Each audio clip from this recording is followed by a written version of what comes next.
What's going on, guys? Welcome to In the Zone.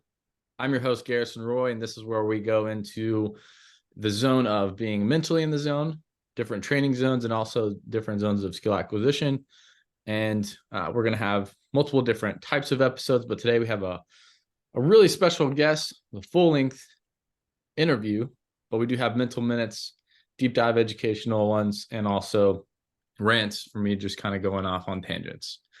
And if you have any questions, topics, or guests that you want to see on here, email that in or hit me up in the DMs and any of the socials. But that email is inthezonepodcast123 at gmail.com. But without further ado, like I said, very special guest today. We have Carter Hohn, the founder of Full Send Performance, the pastor of Chapel of Cheddar. What's up, dude? Not much. Having a great day so far. Really excited to get to talk to you a little bit about the rise of the Chapel of Cheddar per se. Dude, I So, know. It's right, been it's actually a been really awesome year for you, dude. Like just kind of reflecting back, I'm like, where do I start? Obviously we've connected previously before this year and some previous roles that you had at another spot. But now we're off doing your own thing. But I think like it all started to unfold at the ABCA last year, right? yeah, for sure. I think that's the first time we really got to talk, especially like meeting in person, right? That kind of changes some things. Yeah. But yeah, the entire last year, honestly, in my brain seems like a blur, right? We've been moving a million miles an hour, but it's been an absolute blast. Not only, building out a facility, but building out a business. And overall, it's just been a lot of fun. I've had a lot of people tell me, starting a business is going to be a time in which you work the hardest in your life, and that holds very true. It's But very at the same time, absolutely. it's been so much fun. Oh yeah. And I've always tell some people this. I'd be like, I'd rather, try to build something myself and have some autonomy with everything than try to, you know, build something for someone else and then have no control over it whatsoever. I've learned Oh, from experience and then also growing it myself, like it's two totally different things.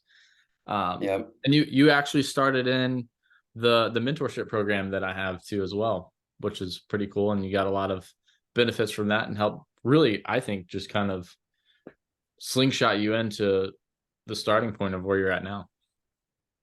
Yeah, for sure. I think that was pretty pivotal. Obviously, something we like to preach as coaches. I know you and myself specifically is that coaches need coaches as well, Yeah. and that holds true, especially on the business side, right? I think you know throughout that membership, probably three-quarters of it was business and process related, Mhm. right? There's so much that goes into it that people may not really see as far as how we stay organized to be able to deliver the high level services that we do, um, Just all as the behind quickly the and as scenes stuff. organized as we Yeah. do, right? Well, and It's it just, there's so much that goes into it. absolutely. And you're starting out that way. You're avoiding so many other things that would trickle down or, seep through the holes, so to speak.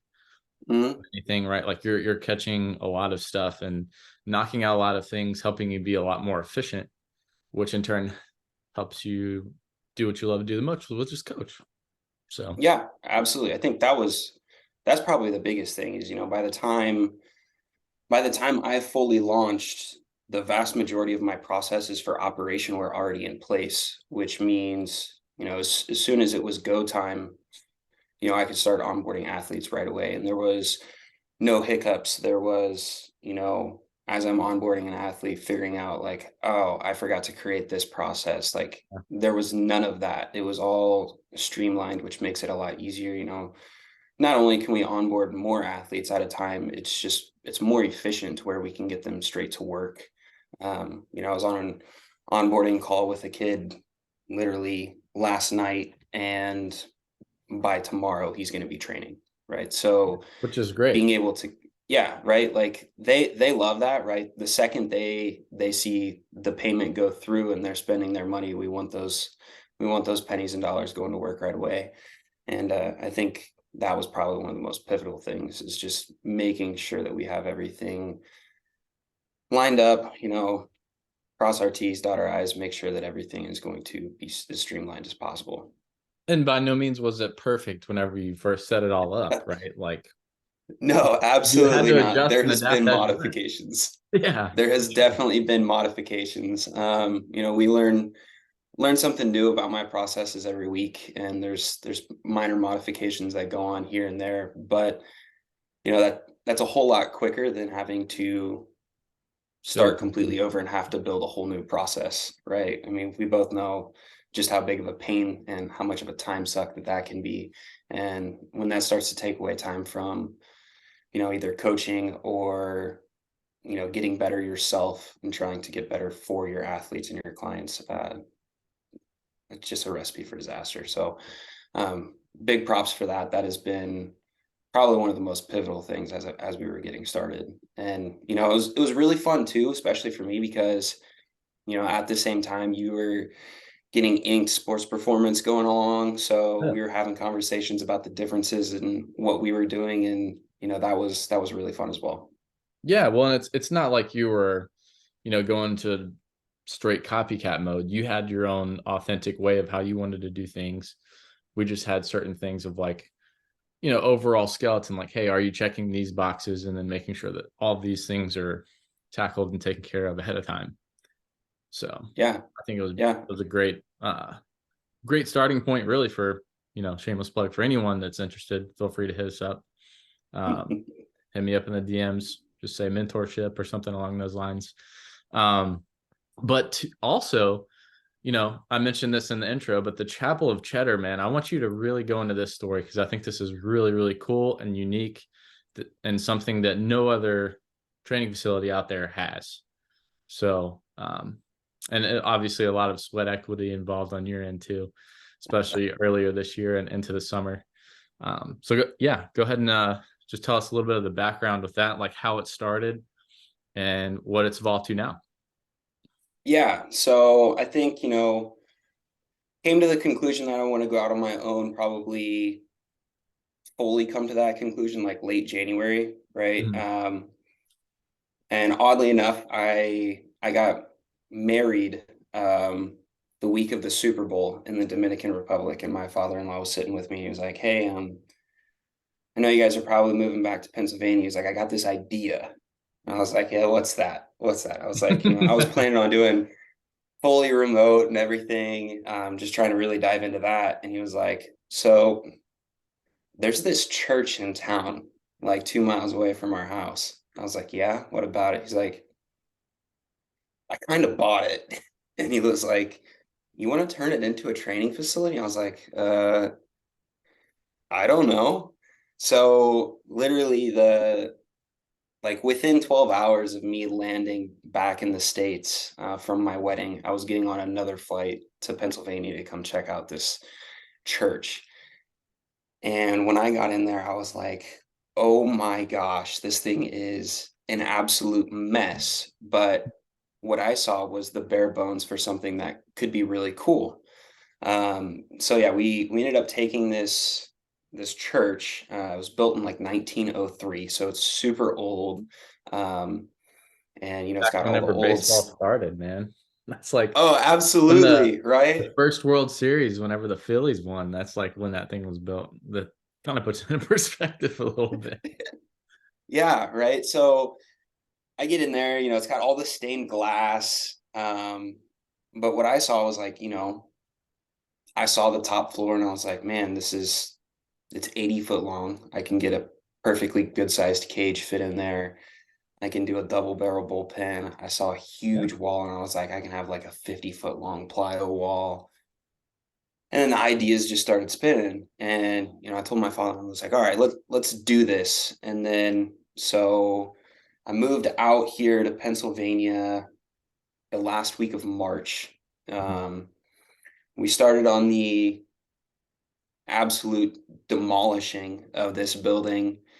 probably the second week of April. And then after that, it was literally just 3.5 months. I was, there by 9 o'clock in the morning after dealing with my athletes. Before that, I was typically there till 8 o'clock at night. Just, That's the grind, man. Doing your whatever it may be, I was sledgehammering walls out of the way.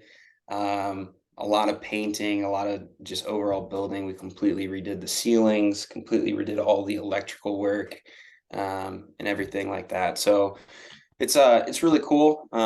It's definitely got a different vibe to it, right? It's all pine on the inside, so it looks like a cabin. We are in the middle of the mountains, so I think it's really fitting.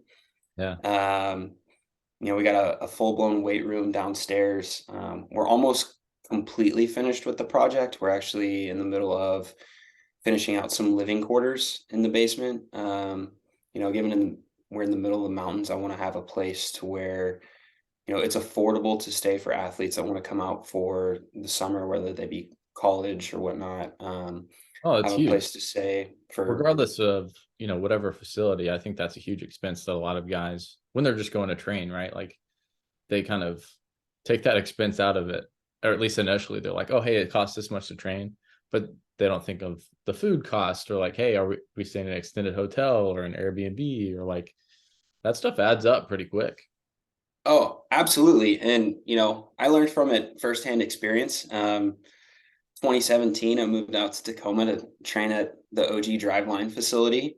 You see the training costs, and you're like, all right, I can do this. And then you get there and you're like, man, Kind of rent to need to share do an some apartment improvement. with three other dudes is 2 grand a month. On top of that, I'm spending another 2 grand on food because everything's incredibly expensive here. I'm driving for 4 hours a day, even though I only drive 30 miles because the traffic is insane. So just like learning about those living experiences and having that firsthand experience, I was like, no, I want to create something that is affordable for guys to be able to do, especially our college and minor league guys who we know don't have the largest incomes. Just trying to make it a little bit more plausible for them to come train in person, whenever they have the ability to, right? Which I think, it kind of goes into my business model as well. So basically, all of my athletes, they're on a hybrid plan. So there's no extra cost to come to the facility once you're training with me. It's just, can you afford the extra living expenses that come along with it? So I really wanted to make that kind of a little bit more open experience. I know, as we both have experience with, there's other facilities where as soon as you get in person, the cost doubles or triples or Oh, even sure. quadruples, right? So, Yeah. really wanted to make it a more accessible option for our lower income players or our no income players, as we're talking about Mhm. most college guys, unless they're, a huge Power Five guy with massive NIL money. Oh, absolutely. Well, and I never really went to Driveline to train. So correct me if I'm wrong with this, but like I'll just use my experience as an example. Whenever I went to the Texas baseball ranch, all the money and everything went to going there for the month, or the summer, how long you were there for, along with the travel expenses. But then there was really no like program to go after, right? Like it was just like, hey, you're here for this time stint. Did they have that kind of implemented it in 2017, 2018, or was that starting They to kind of did. They were just starting to get into the remote stuff, and it was one of those things where remote training wasn't available to just sign up for. You had to train in person first. sure. So That's I stayed on the driveline programming for, I think another 2 or 3 months after I had left, which I was up there for I think 5 months, almost 6 months, and then just kind of got to the point where the expenses were incredible. So moved back home and everything. Um, but yeah, that was an interesting experience as well, trying to, because that was right when remote coaching was really starting. yeah, That I'd was, say that's where it started to kind of get ramped up. Because yeah, I before then, mean, like it wasn't really a thing. Like even then, whenever I was coaching at another facility, 2017, it was just like a another additional like thing that you had, like an add-on. yeah. after coming on, and it's like, okay, hey, like you need some additional support. Here's this. But that wasn't as nearly as streamlined or had as many operational processes as, what we work together to make or what our businesses currently do, which is, I think, as crazy as life is in general, you need to have some of that troubleshooting and interaction with your coach to know, okay, hey, whenever this situation occurs in life or like these things come up, what do we do? How do we pivot? How do we change our game plan? Right? Mhm. Because it's totally different, when you have all the resources available to you, you're there, like everything's ready to rock and roll, and you just go and execute the plan. It's all fine and dandy, but school happens, or life situations happen, or you have all these games and stuff. How do you differentiate that? How do you put together a plan that is still going to work and get you to that end goal? But maybe it's like, I just kind of using myself as an example again, like I got almost in kind of a obsessive like panic mode. Like if I didn't do all of my correctives or do all of my stuff that I did in the summer with all of this other stuff going on in my life, like class and, team practices and all that stuff. But that's not necessarily true either, right? Like there's things that you can help keep, in more of a, I say maintenance mode, but it's not really maintenance mode. It's just like you're micro dosing and continuing to improve versus having a macro change or doing a bunch of things at all at once.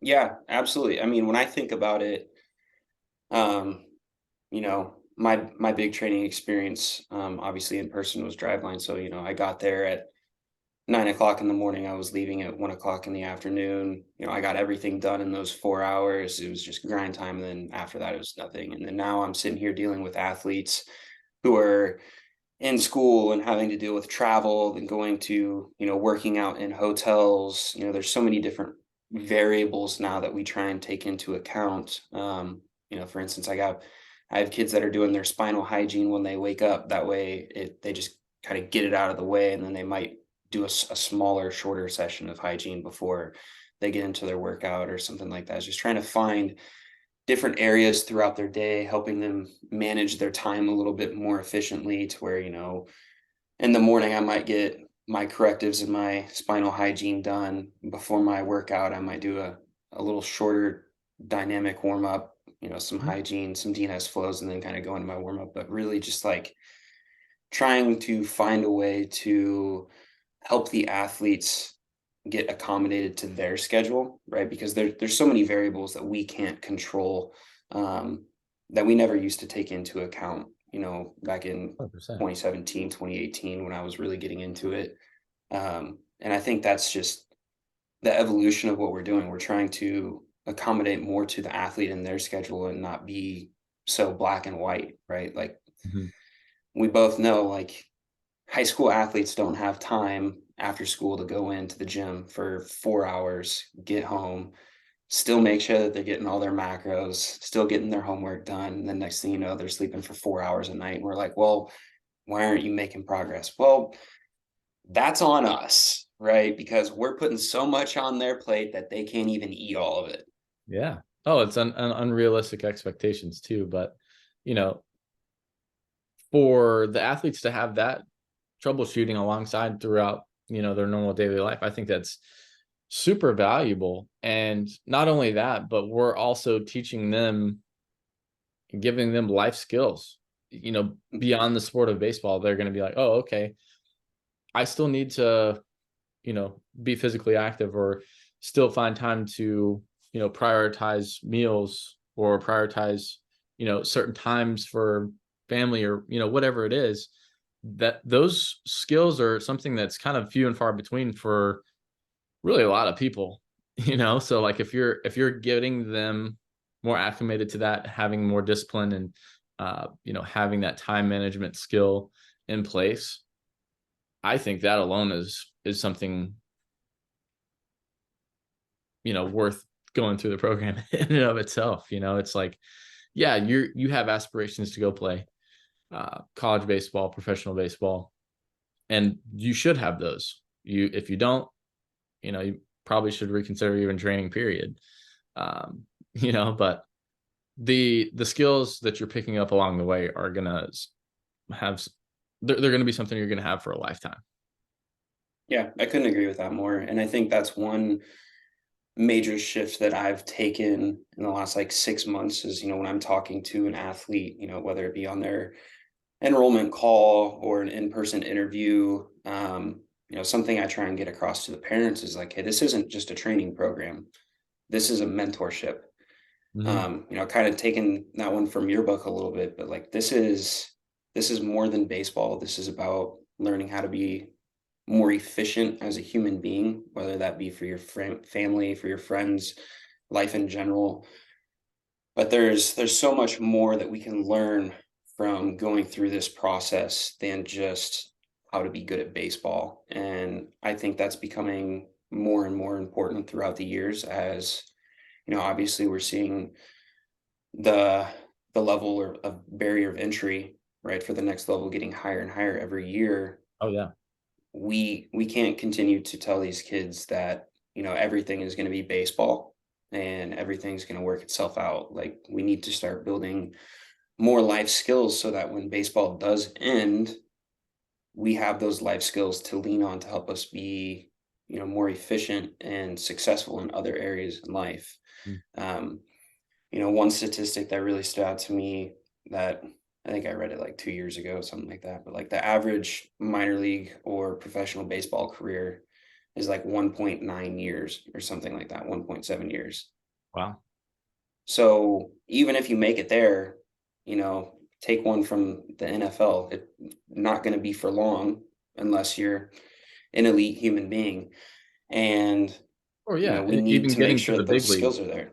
Yeah, a lot of guys, even when you talk to the ones who've been there for, the really long stint, 10 years, like I had conversations with a couple guys, um, that have had, like, the really long stints, and they're like, "Yeah, you got to the big leagues, but now your issue is staying there because a lot of guys Yeah. can get their cup of coffee, or a lot of guys can, get drafted or get signed, and that's where Yeah. everybody's trying to, they go to these facilities and then they make the post like, "Oh, hey, signed by, blank organization," awesome, commend you for that. But now the real work starts. You got to figure out how to stay there and continue to compete and perform. Yeah, yeah. I think, something that resonates a lot is like, you say now the real work starts, and it seems like every milestone that's achieved, that's what's said is now the real work starts. So every milestone that you achieve across your journey, however high you get, each milestone that you achieve, the level of effort and work ethic that goes into achieving the next one has to go up, or even just to stay there. Oh, yeah. Um, I can think about one professional baseball player that I've talked to quite a bit over the last couple of years who's had multiple stints in the MLB, but struggles to stay there on a regular basis. And it truly does go into the fact of not only do they have to be elite at what they do, but they have to have an elite mindset Mhm. and understand that failure is not an option. It's going to happen. And it's how you um, deal with that adversity that will help you keep your job rather than lose it. Oh, absolutely. Well, and having that mindset, you have to have a full send approach, pun intended, right? Like you have to be all in on it. It's not just something that you're going to stumble across. You're like, "Oh, I might, I'm going to do all this. I'm going to train. If I make it, I make it. That's cool." Like if you have that Mhm. mindset, dude, like you're already done. Like you got to Absolutely. be willing to be like, "Okay, hey, shoot for the moon. Yeah, I'm going to be in the big leagues for 20 years. I'm going to be the dude, you know, on whatever said organization, be in the Hall of Fame." That I think is like a super high standard to have. Because then that if you shoot for that and then you're at least in the bigs for 5 years, I'm like, bro, hell yeah. Mission accomplished, Yeah. right? You know, I take this one from Jordan Shallow, but burn the boats, right? There is Mhm. no plan B. It's plan A, and we're gonna put every single ounce of effort that we have into plan A, because if there is no plan B, there's no distractions on what plan of how to prepare for plan B when plan A doesn't work. 100%. And as coaches, you know, and we've had this experience too, because we both played and we both trained, we were in this situation. You preach and you're like, hey, you have to have this mindset and be willing to do whatever it takes to get there.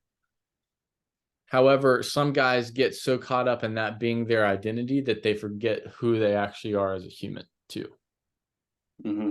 It's a weird tug of war to have. And, it's like, okay, hey, like which one's right, which one's wrong?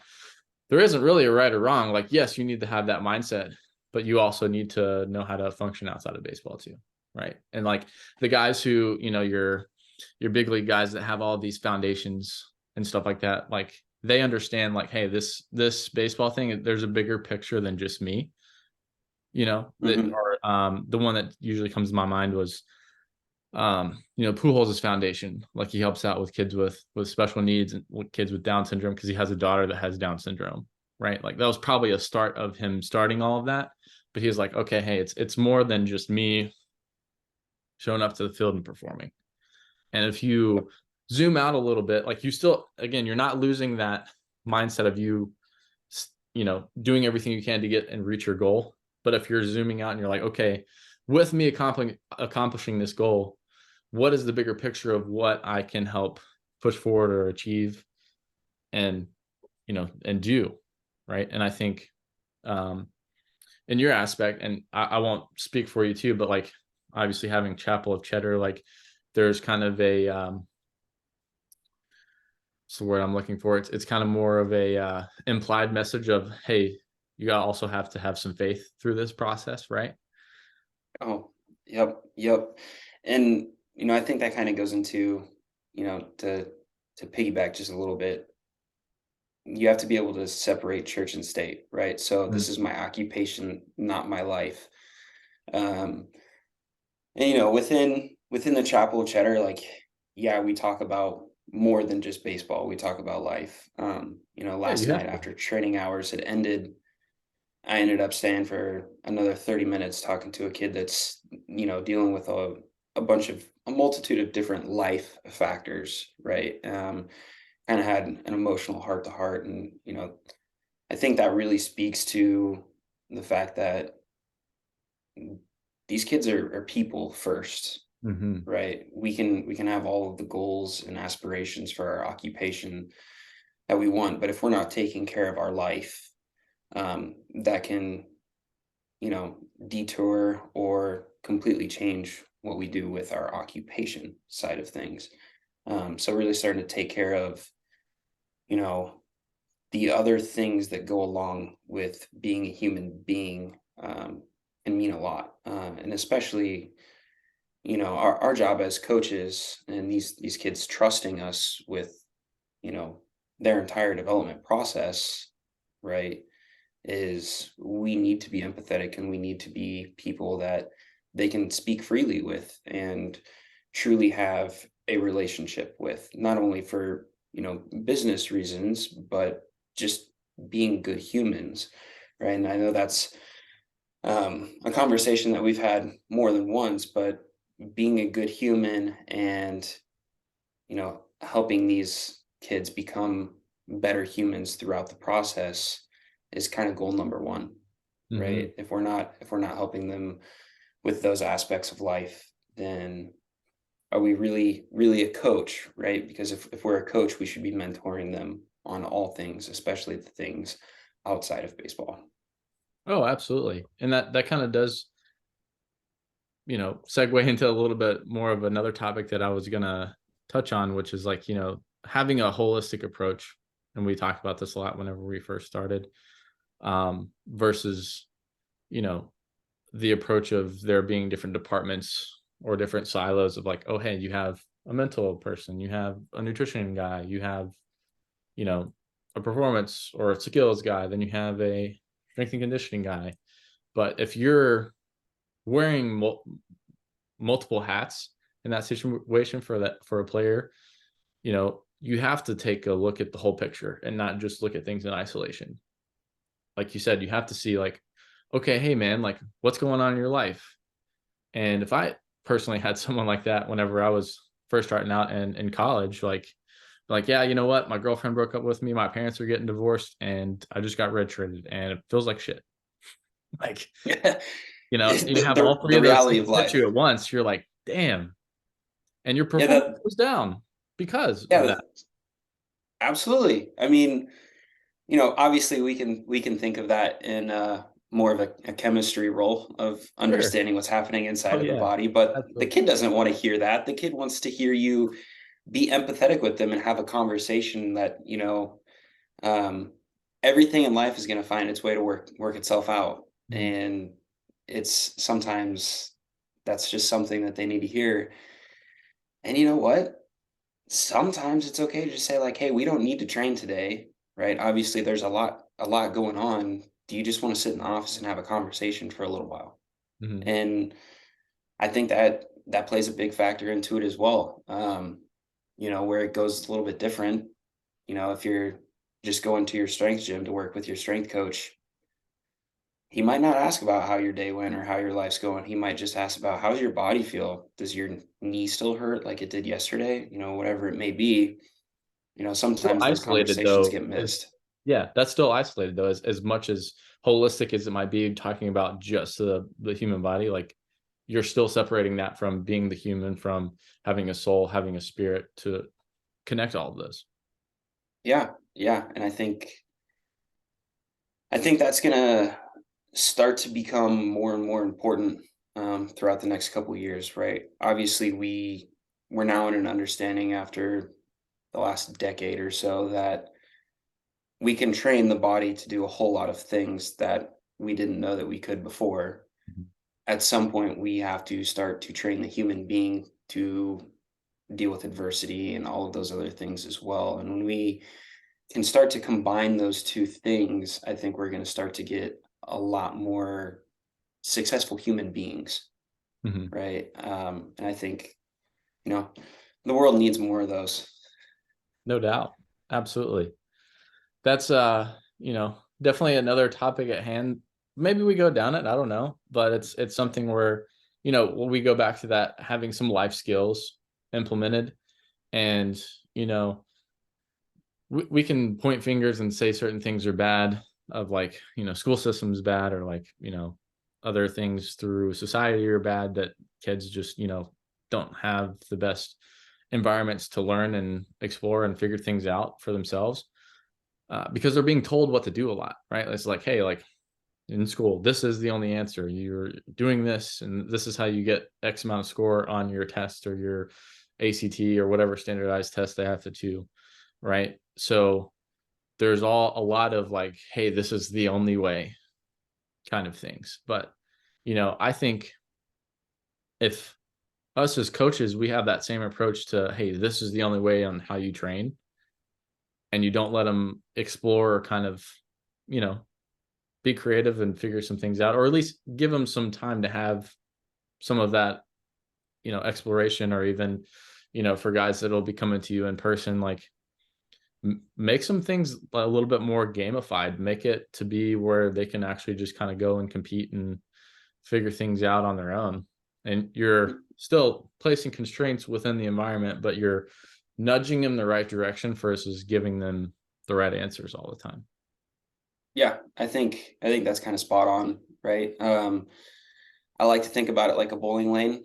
I'm going to put the guardrails up to keep you going down one of the right paths. It's up to you to figure out which path that is.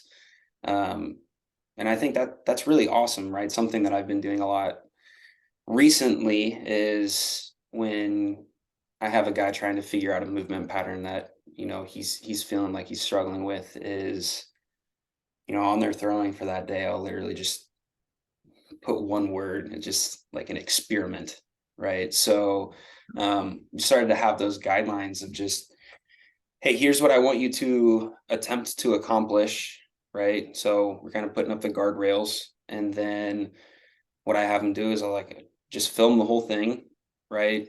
Talk to me about what you're feeling as you're going through a specific drill, what you're trying to achieve with it. And then I kind of use that for the framework when I get back to them for feedback, right? Hmm. So, you know, something I've really come to terms with over the last 2 years is how something feels for me can feel completely different for you, and it can have the same outcome, right? So how can I figure out how their brain is interpreting something and Mhm. use that information to help me, you know, coach them better, whether that be with cues or, anything else along those lines, just to really help it make sense in their head, right? Because if we're trying to explain our feels to them and it doesn't make sense to them, there's no point in it, right? We're just going backwards. So really trying to understand how their brain's interpreting something can be incredibly beneficial. Oh, absolutely. And that's one of the things I honestly like why I kind of fell in love with training a lot is having that kind of experiment mentality towards it. Or it's like, you know, there were times where we were in, a facility and we were just troubleshooting things, trying to figure things out for hours. We're just like, hey, let's try this. Let's try this. Or double blind test, hey, you're going to do it with this, with your foot, in this position. And then we'll do 5 amount of throws, foot in the other position, 5 other ones where you don't think about it at all. Let's see if there's a difference, and you have those things in there. But yeah, like you got to let them kind of figure out their own language, like you can't tell them, what they're supposed to feel. What they feel is what Yep. they feel, right? No different than like if we were going to go, hey, I went to Disney World, you went to Disney World. I had a terrible experience, but you had an awesome experience. We still went to the same It's place. We still experienced similar things, but it was really more of maybe our perspective. Or like, hey, like you had the fast pass lane and I had the regular line, so that's why I was miserable standing in line for 2 hours. You were ready to go and just you know do your own yeah, it's thing. a that's the up to interpretation right there, Yeah, right? It's absolutely. going to be different for everybody, and I think that's something I've had a lot of fun with. I have a kid who he'll send me videos with him talking over what he's feeling every day. And Hmm. in some aspects I'm like, yeah, this is really cool. I'm getting a lot of feedback from him, so it's helping me coach him. And then some other times I'm like, yeah, just put the camera down and have some fun, right? So Yeah. there can be a lot of different intricacies that can come along with it, but really allowing them to start to have that autonomy. Obviously there's gonna be some structure to whatever we're Yeah, I think trying you to need structure achieve. within autonomy for sure. I had this conversation the other day, not to kind of cut you off, but I think it Mhm. makes a good point where it was with Joey actually, Joey Hanley, if he's listening. Mhm. He was like, hey, like you can't just start out for day one having the kid to have full autonomy of everything if he has no structure at all. Like, yeah, that would be absolute chaos. Over time, like you might figure it out, but like it's a small time frame that we have working with some athletes. Like you have to have some structure in place to start. From that structure, as they're starting to get that nailed down, then you start to give them the autonomy and the freedom to start to learn how to do some things. Just imagine trying to onboard athletes with full autonomy in an in-person training facility, That would be that. and that would make me want to bang my head against the wall because everyone would be doing random stuff. So yeah, like I think, It's a early controlled chaos. on, Yeah. yeah, right. Early on, I'm gonna have full structure, and as I learn you and as you learn me, we're gonna start to create some autonomy to help you, figure out your problems, on your own, right? Obviously, we're gonna give the framework, right? But something I've really liked lately is just kind of allowing them to find what feels natural for them. Mhm. And I know it's something that me, you, and Rob Blanc and Joey have actually talked about in our group chat a little bit. But we can have all of these ideas of exactly what a movement is supposed to look like, but not everyone can achieve them. So we need to kind of start to get rid of that black and white framework and allow there to be gray area. And honestly, I've had such better results with my athletes since I stopped thinking in black and white that I don't think there are perfect mechanics anymore, right? There's just I love how that. someone can move, and we're going to try and tailor to that as best as possible, right? When I think about that, I kind of think about my movement screening process, right? And we've been through that a couple different times. But one of the first things I look at is a walking lunge to sprinter pose. I want to get an idea about gait cycle. I want to understand, you know, where your center of mass is going to be when it's unaltered, right? Because then I can use that framework to help you figure out, okay, well, this is what we're doing in our throwing mechanics because you've had 5,000 different pitching lessons. Here's what your body's telling me what it wants, and how can we start to manipulate that to have it become a little bit more natural, right? Go back to being a kid a little bit. Absolutely. You need to go back to, you know, having fun with the game and, you know, giving a guy that freedom that they probably all feel. And I actually saw a tweet the other day from Kyle Wagner, who I had on the podcast a while back, but he was like, "Hey, why do kids just, have so much more freedom and, they're able to be super competitive and figure things out whenever it's maybe just them in the backyard in a wiffle ball game than whenever put them in the field with a bunch of parents and scouts in the stands, and then they kind of freeze up and all of that kind of competitiveness might shrink or go out the window a little bit, right? Like they're not able to stay in that same zone or mindset, right? Yeah, that's when we start to see those mechanical robots start to come out. And when I think of that, I think of our Latin American players, right? The kids who are growing up in the DR, Oh yeah. like that. Like you just see the natural athleticism start to come out, natural movement patterns, and that they all look so different.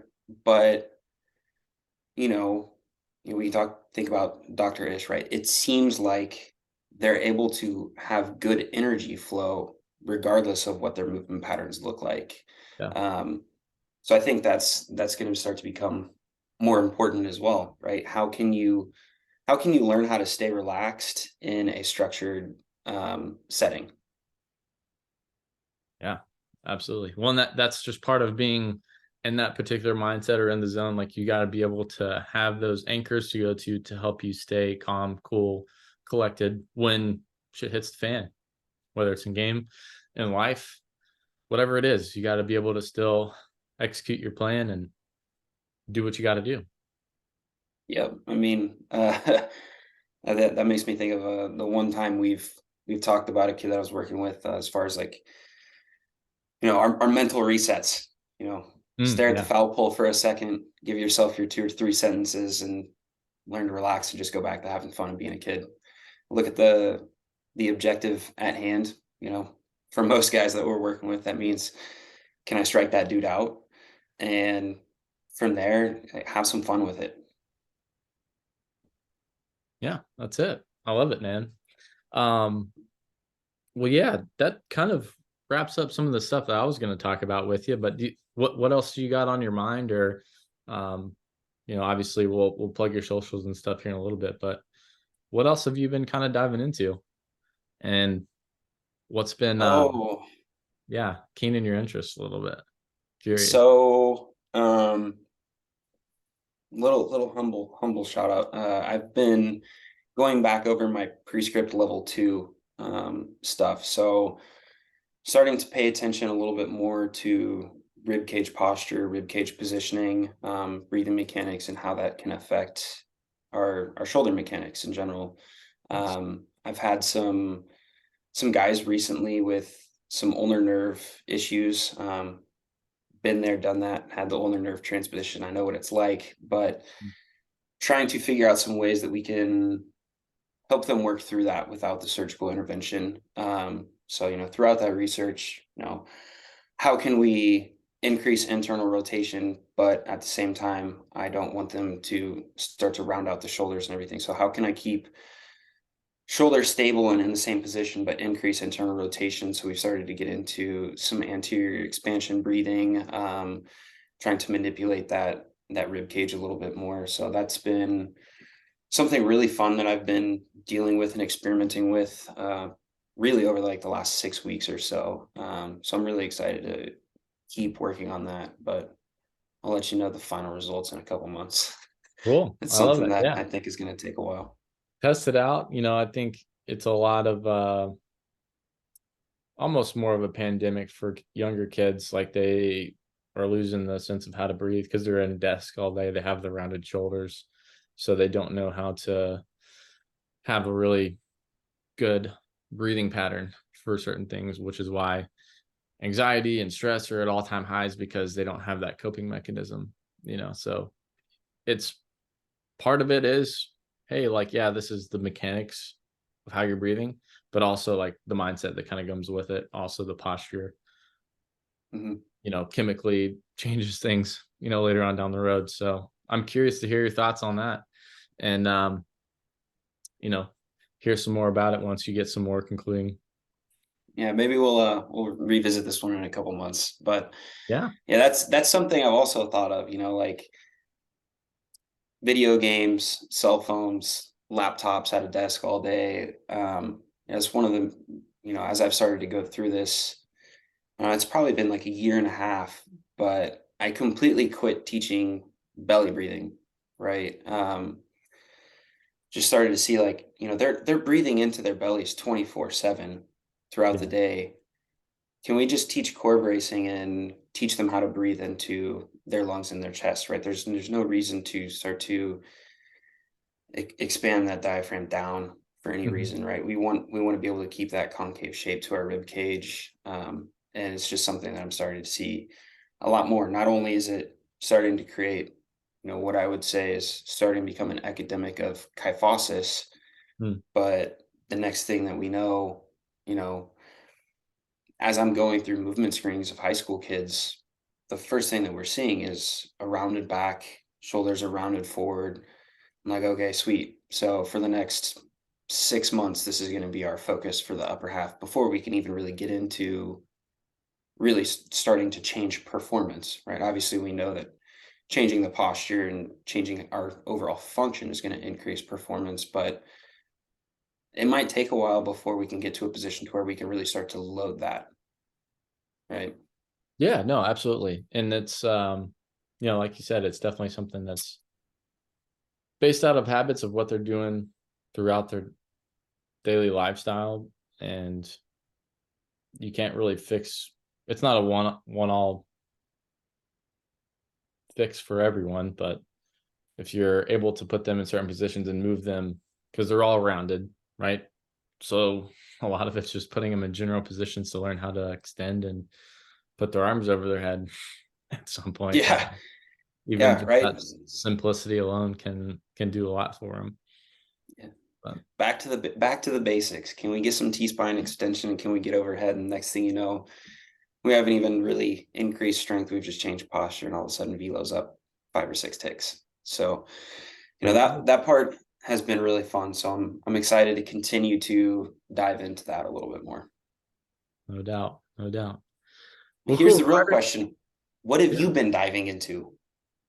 Dude. Um, Here's one for you. I was reading Leonardo da Vinci's biography, and Hmm. I'll just leave a little snippet here for everyone.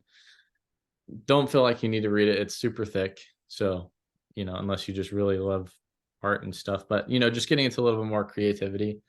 And, me and Rob are on the same page with this, where it's like, okay, hey, uh, there's not a whole lot of original thought or innovation in the game of baseball, at least recently. Like, there's been a Hmm. lot over the course of the past 10 years, don't get me wrong. But it seems like it's just kind of coming to a lull. So trying to spark that a little bit, see what happens, what comes of that. But fun fact for you guys, you guys all know Leonardo da Vinci. He made, the Sistine Chapel. Funny that we're talking about this Chapel of Cheddar, right? So like Let's go. you have all of those crazy paintings, but little do you know, a lot of his oils and paints, he had actual like human feces mixed into that. And people go in and they just go stare and they amaze at it. Wow, this is beautiful. I'll be like, hey, that's actual shit too. Hey, look at that colorful poop. Yeah. I mean, Uh, obviously you made it different colors and stuff like that, but I guess the consistency of it would actually make it stick better, I guess. I didn't really get down into that rabbit hole, but I was like, wow, this guy literally took something that everyone just hates or it smells and it has all this bad connotation to it and made it into something beautiful. It's pretty wild. That is, Very apropos to what you're doing with Chapel of Cheddar, my man. Where it yeah, started to where it is now. absolutely. That's really funny, but also kind of weird at the same time. So like, that is interesting though. Like how outside of the box do you have to be thinking to put human poop in paint to make it stick to a ceiling better? Yeah, a lot of people just think, oh, I need to go to the art store to get art supplies when they probably got supplies all around them that they don't even know. Yeah, It's just changing their that's a good point. perspective, I guess. I don't know. It's cool to kind of, be out of baseball and then like, okay, cool. Now we're gonna see what we can implement in the actual industry itself. Or maybe it's Yeah. just random facts that we know. Who knows? Yeah. All right, well, that's really interesting, but really enjoyed getting to speak to you guys. Hopefully, all the listeners enjoyed it as well. Sure. Yeah, plug your You know, socials and everything for everybody to get in touch with you and reach out. yeah. Here, hold on one second. So on Instagram, you can find me at Full Send Performance Training, and then on Twitter, you can find me at Carter Hohn 14. Twitter, X, whatever it's called now. Yeah, I'm I don't have my phone on auto update, so I still have the Twitter logo. Oh, sick. I I love feel I that. feel I feel I feel kind of old for that, but it is what it is. That's cool though. Awesome. Yep, absolutely. Well, yeah. So, Awesome. Well, those of you listening, I appreciate it. Share the show if you got any cool perspectives out of this and stay in the zone.